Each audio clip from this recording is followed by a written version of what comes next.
What's up, guys? Today we're looking at the SOCP folder. This is the newer version of the Greg Thompson design knife. The original was not out very long and was discontinued pretty quickly, and it was kind of similar, but it had the older plastic handles on it. This is a newer material they're using. This is not like the older that's on the bug out and the bailout and on the Griptilian. This is a newer, has a better grip to it. It feels better. It doesn't feel so cheap. D2 tool steel, dagger style blade. The main thing about this knife is the length. This is a very long knife. Let's look at a comparison. Everybody knows the size of the Spyderco Shaman, whatever you want to call it. That gives you a really good idea. Now, Greg Thompson designed this knife, and he's from what I understand, he's a knife fighting expert. And my opinion always was, if you're going to be in a knife fight, you better be a knife fighting expert, because it doesn't sound like a fun proposition. You get old fist fights are no fun. Gunfights are damn sure no fun. I can imagine knife fights are at the very bottom of that.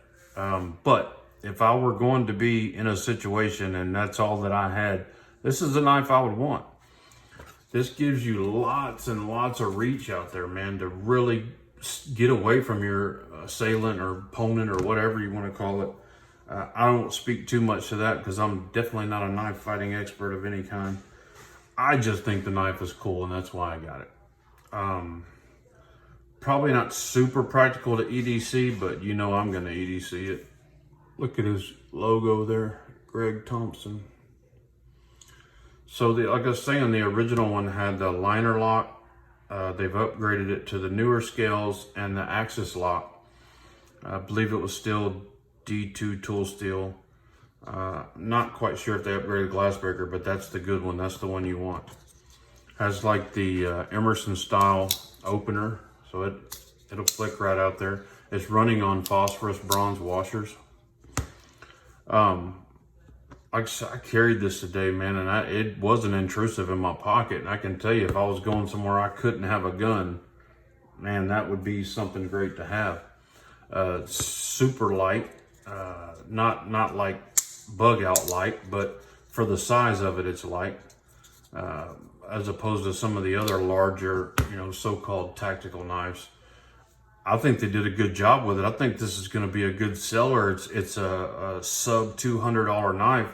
I actually found it at a place brand new for $149. I think that's a killer price. I mean, especially when it comes with the two different clips. I think someone just jacked the other clip out of mine, but no big deal. The Emerson style wave opener. They said that this was for carrying it inside your waistband, and the other clip would go here so you could carry it tip up, or would go here so you could carry it tip down. Hell, I don't know. It looks like you have all four choices, so it doesn't matter. You could carry it however you want it. Not a fan all the time of coated blades. And that just tells you how much I like the knife, because I bought it because they don't make a satin blade, and I still like the knife despite that. A coated blade gets a big demerit for me. Not that there's anything wrong with them, they just show a lot of wear, and I just don't care for them. Never have. But when a knife is this cool and this reasonably priced, I had to get it. Had to do it.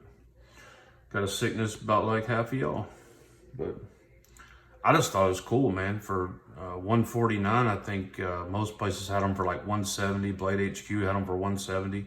It's a solid knife, man, on phosphorus bronze washers. Just, it feels good. So if you're looking at it, there's my 2 cents. I think they're cool. I think you ought to get one.